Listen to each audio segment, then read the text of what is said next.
review for Planet X Neptune. It is the next in their Fall of Cybertron line. This one, of course, is Sludge, which we'll get to in a minute. He comes in this nice box. You can see just a picture of him in robot mode here on the back. But the nice kind of chest design box that both Kahless and Genesis came in. Genesis being their Mega Supreme and Kahless being their swoop. And so here he is. Here is Neptune himself here in the, I'll say flesh, but the plastic. And he is very clearly Sludge. And I really like the there's all sorts of Dinobots coming out, and several different lines, and they all bring something fun to the table. I think Planet X is really nailing the Fall of Cybertron design. They look really cool. They've got a very unique aesthetic, and they're very well made. So they're fun to collect. You know, Toy World's got the combiners, which are very, I want to say modernized G1. Like they feel like nostalgic G1 toys with some modern engineering in them. Fans Project's doing their line of like completely reimagined, updated Dinobots that are also really good. So there's a lot, and then the Shurikings are coming out. There's the Masterpiece lines that both between Fans Toys and Gigapower, I think, and Bull's Fire. I mean, like there's all sorts of Dinobots coming out. If you like dinosaurs, it's a great time to be a fan. But yeah, I dig him. He's kind of chunky.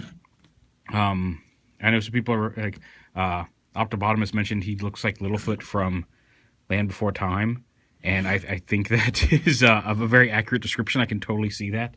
But he's got a little bulkier proportions in the body than some of the others. But it captures that dynamic. He's got the a more aggressive looking face. I feel with the teeth and the kind of chin spikes. But it fits that video game aesthetic. In comparison with the other Dinobots, there he is with Muddy from Toy World.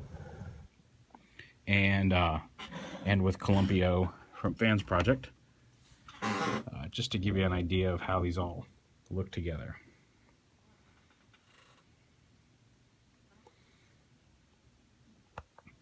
Now, he's the only one, like, these guys both have some shiny bits up here. He's just got the same kind of butterscotch maroon, or, reddish maroon and grayish silver highlights that Kahless and Planet X did, and Genesis did. It's kind of funny that they're not being untrue to characters, but like all of their characters do tend to use those three major colors all throughout. And just as a quick comparison, here he is with, just set him up here on top, like he's riding him. I can get him up here. Come on, hold sit. There he is with Kahless, aka Swoop. If I can get him to balance here. There we go. So there's Kahless riding on top of him. But they look good together. Like I said, they've got a very coherent aesthetic between the two released so far. Samanus is coming out, which is their Snarl.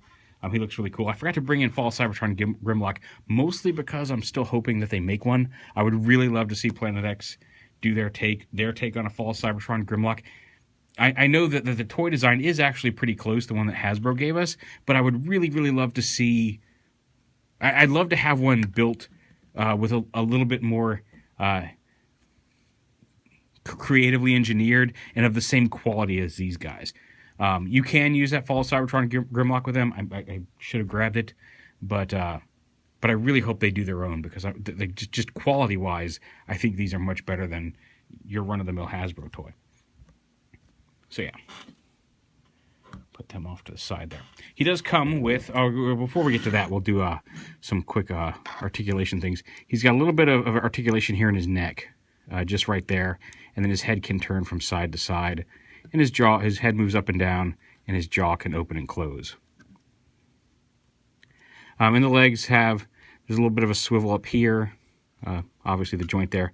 It looks like there may be a ball joint up in there, but I can't tell. It doesn't move like a ball joint. It may just be a hinge and swivel here on the front leg. He's got nice clicky back legs. Those are going to end up being his shoulders in robot mode, as well as these elbows here, which also nice and click very strongly. You can see his robot hand tucked up under there. The tail kind of has some articulation, but that's mostly for transformation. It doesn't wiggle or move or anything. So he's a brick, but he's sludge. He's supposed to be kind of the giant brick house. I have had this peg supposed to peg in under here and hold this together, and I have had some problems. Like if you mess with the neck too much posing it, you really kind of got to hold this together. This chest plate doesn't want to stay pegged onto there. It's not a huge deal. I mean, like even if it comes unpegged, it's not like this. This will become a little loose, but this doesn't really fall out of place down here. So it's not like it's turning into a giant floppy mess if it comes unpegged. It would just be nice if it stayed in. Now he comes with 4 weapons. You get 2 of these hammers, which have that kind of reddish-orange plastic, translucent plastic in the middle, but two big hammers and 2 guns, which do not have reddish-orange plastic, but they do have some of those reddish highlights along the gun, beginner John things. They are identical. Like it looks like they could be 2 halves of a gun, but they're exactly the same mold. They're not reversed or anything. Now, the guns can peg in onto any of these holes on the body, much like some of the other Dinobots. You can kind of store them in there if you wish. You want to arm up your Dinobot. The hammer actually shows in the instructions.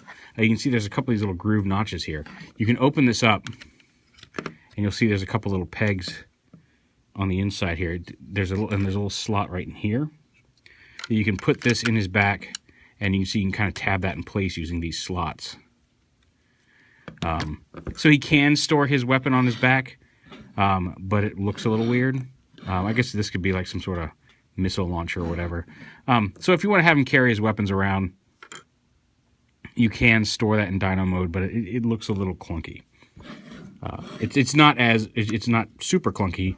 It does kind of hide most of it in the body, but it's just a little awkward. Now he does come with, I'll show 2 of them here. He comes with 4 little plugs.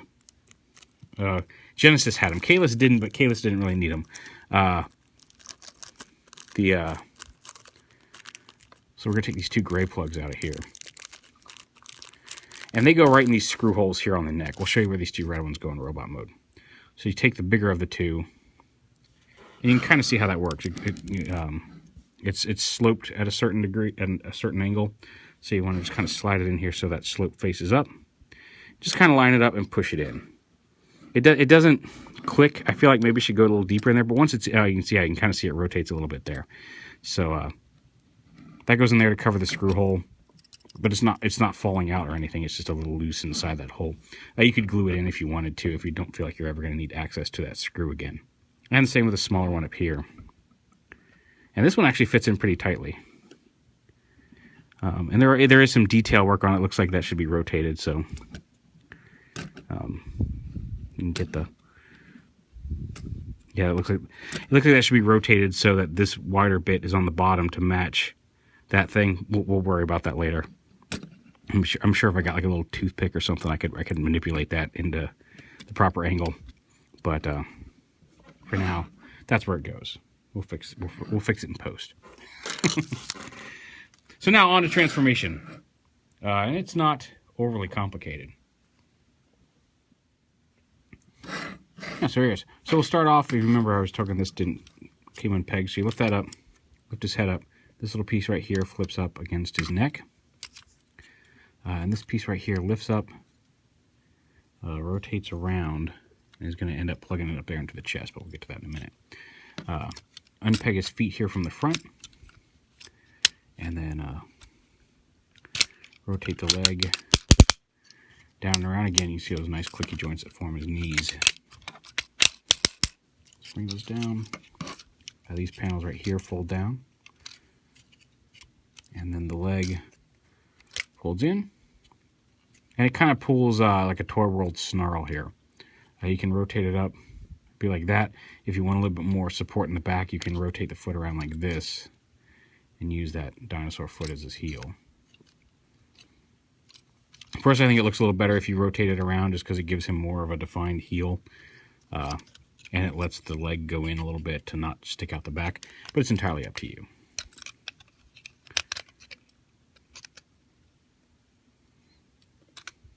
All right.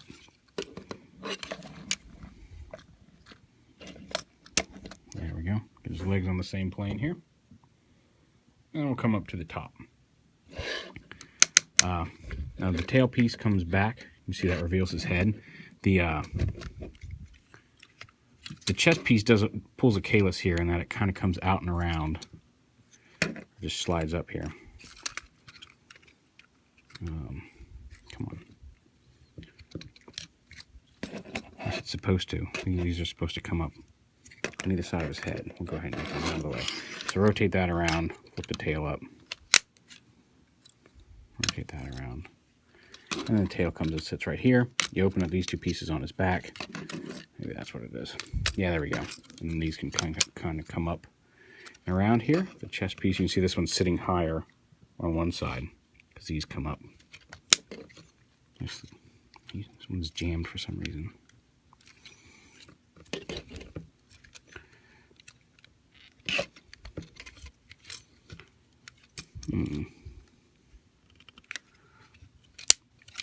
This worked earlier.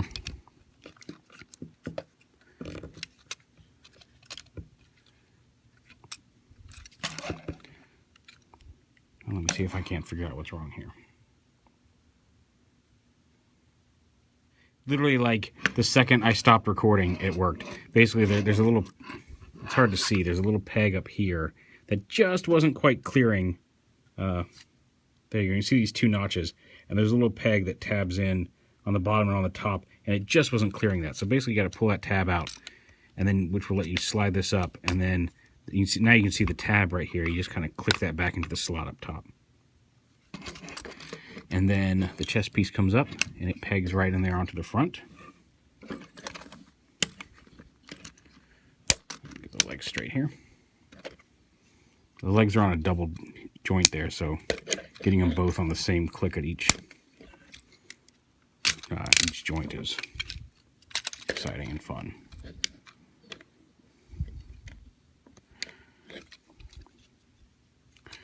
Yeah, see? There we go. Now they're both straight. Right, so the legs come down, and then the dinosaur neck, you rotate his head around to face forward, like this. Bring it up. This piece comes in here, it collapses in to sit kind of right there behind his head. And then these panels close around it. And lock it into place. These come down and hang out to the sides here. And then the arms, the hands can get stuck up in here. You lift up the foot and you can kind of open up his hand and slide it out. And they should click into place down at the bottom. They click into place up inside the leg as well. That one comes out easily. This one might be the hard one over here. There's one that likes to get stuck up in the arm. You pull it out. Oh, no, okay. They're both working. You pull them down until they... It's not a loud click, but there is an actual kind of notch there that it will click into place. And then the arms can be raised or lowered to your preference. They're on the same kind of, again, kind of like Toy World Snarl. If you want to have them down here like that, you can do so. If you want to have them kind of give them the big hunched shoulder look, you can flip them back up. Come on. He is very top heavy. My feet are not. There we go. That's the problem. My feet weren't folded back properly. So he had no heel support. That would do it. And click him forward once at the waist. And there we go. Oh, nope. There we go. You can widen the stance a little bit. He's designed to stand. He's got kind of slanted feet for more of an A stance. Maybe not quite that much of an A stance. But yeah, there he is. He's a big, bulky bruiser. Let's see if we can get him all in the frame here. There we go. And again, he can hold any of his assorted weaponry. You can give him one of his rifles if you want. There you go. Give him his rifle right there. He can carry one of his giant mallets. Kind of want to paint one of these and give it to an Ultra Magnus at some point. But yeah, there's no real... Again, the guns can store, if you want to store the guns on the shoulders or in the forearm holes where they could in dinosaur mode. There's not really an extra storage space here since this is now being used for the dinosaur head for the other hammer. But generally, I just have him armed with one hammer anyway. But you've got options when it comes to his weapon loadout. And in robot mode, and this is what I like. I love that these guys are scaling to each other very well. I'll get them right next to each other just to give you an idea of the size difference between these two. Very well engineered, and they're both really solid, very nice, and they just scale well. And Grimlock, I think Grimlock comes to just slightly shorter than Sludge, maybe around the same height. Again, I should have grabbed him. He was hiding behind my Metroplex, and I forgot to grab him. But he's nice and big and bulky. A quick size comparison with the other two guys. Here he is with Muddy and Columpio. Muddy, of course, over here on the left. Columpio here on the right, with Neptune in the middle. Just to give you an idea of how these guys all look together in robot mode. Now, Neptune is, in overall bulk, he is the bulkiest of the robots. Muddy here looks slightly a little more, I don't know. I'm trying to think of the word for it. He's got the bigger shoulders, and like in comparison to like his upper body and head, he looks like big, muscly, powerful arms just ratio wise. But Neptune is the bulkier of the three, mostly because he's got just so much mass in his chest and into the back. I didn't mention we'd cover where those other two plugs go, and by looking at them, you can probably guess there's these two screw holes right here on the front of his chest, right above where that chest plate plugs in on each side. And you just take these, there's two sides. There's obviously the inside here, and there actually is a divot there, so you're going to know which way to plug it in. And then there's one side with the kind of, you just kind of slot detail. I'm trying to think of the right term, knob detail, whatever, on that side. You want that side facing out. So you put them in just like that, kind of rotate them to, I'm going to have them in at an angle, and then just push those into place. Just like that. See, no screw hole cover, screw hole cover. And we'll do the same on the other side here. Rotate. No, rotate. No, don't go in yet. No.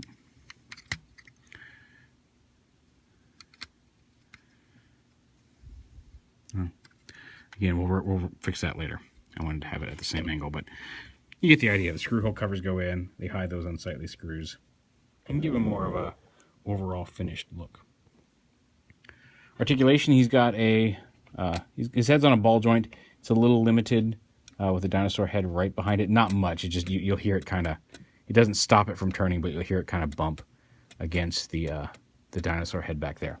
Now, this is solid, you know, it's got the light piping here. This is solid plastic. The dinosaur head's solid plastic. It's not touching it with any sort of force that I would imagine would damage the plastic. And because there's no paint back there, you shouldn't have to worry about anything damaging the toy if it does kind of just slightly catch on that dinosaur head. It's really not a minor issue, or not a major issue. It's a very minor issue. Kind of mixed up my sentences there, but just so you know, it's nothing to worry about. And he's got, like I said, he's got the shoulder joints, however you want to put those. There's one with the shoulder up, there's one with the shoulder down, just to give you an idea of the difference between the two. And they don't click, they're just, you can kind of pull them out a little bit if you want. Just friction hinges, but they seem very tight. They can hold the weight of the weapon and the arm straight out, or at least as far out as you can get them, and they're not sagging. So, nice and stiff. He does have a bicep swivel. He's got those nice clicky forearms. The wrists do swivel, which is nice. I think, yeah, he's the only one of these guys. Wait, does Toy World swivel? Nope, even Toy World does. So yeah, so far he's the only sludge that's out that has a wrist swivel. He does have a waist swivel. He's got hip swivels right here, but you can see because of the way the crotch plate is, they're at an angle. He does have the hip motion and a bicep or a thigh swivel here, so it's not going to limit you too much. But this does, like, if you have the leg straight and you flip it up, it does tend to go out to the side just a little bit, just because of the angle of that joint. Nothing major, but it is there. He's got the dual hinge knees, both of which are clicky, ratcheting, I guess I should say, instead of clicky, both at the top of the knee and the bottom of the knee. And then the foot does have some motion in. There's a little bit of motion there, and you've got the heel that, again, you can pull out in position for some more support in wider stances if need be. So yeah, all in all, again, a very nice second figure in the Fall of Cybertron Dinobots line. It is technically their third Fall of Cybertron figure if you count Genesis. But he's the second Dinobot out. So we now have at least three Dinobot lines have come out in a non-masterpiece scale. And all three of them have given us Sludge. They've all given us Sludge and one other. With Planet X, we got Sludge and Swoop. With Toy World so far, Sludge and Snarl. And then with Fans Project, we've got Sludge and Slag. So, yeah, we've got Sludge with a variety of guest stars now in the Dinobots line. Like I said, Snarl is the next one planned for the Planet X line, Semanis. They've shown off their Slag, which looks really cool. He's he's got this giant jaw that kind of opens, and he's got kind of a spiked collar. It looks really neat. And they've teased it. Maybe they mentioned on their Facebook if a certain post got so many likes or retweets or reposts or something that they would do Grimlock. And last I checked, it was chugging along toward that. I don't know if it reached that goal. I'll have to double check that. I really, if they're watching, I hope they do, because like I said, the Fall of Cybertron Hasbro Grimlock will fit with these guys. He'll look okay. He'll be fine. But I'd really love to have it in these exact matching colors with their engineering, because I think they're really putting together some solid Fall of Cybertron robots. And I really, really like the design choices they're making on these guys. So we'll see, fingers crossed. But if not, they have shown off the other two, and we've got the Grimlock from Hasbro. So you'll have all 5 of the Fall of Cybertron Dinobots. But anyway, there is Planet X's Neptune. He's very cool. Here he is with his buddy Swoop, or Kalis. And I really, like I said, Snarl's my favorite Dinobot. I know I've said that in a couple videos. So I am really looking forward to their Semanis. It looks really cool. And I can't wait to see it in color. But yeah, there's Planet X Neptune.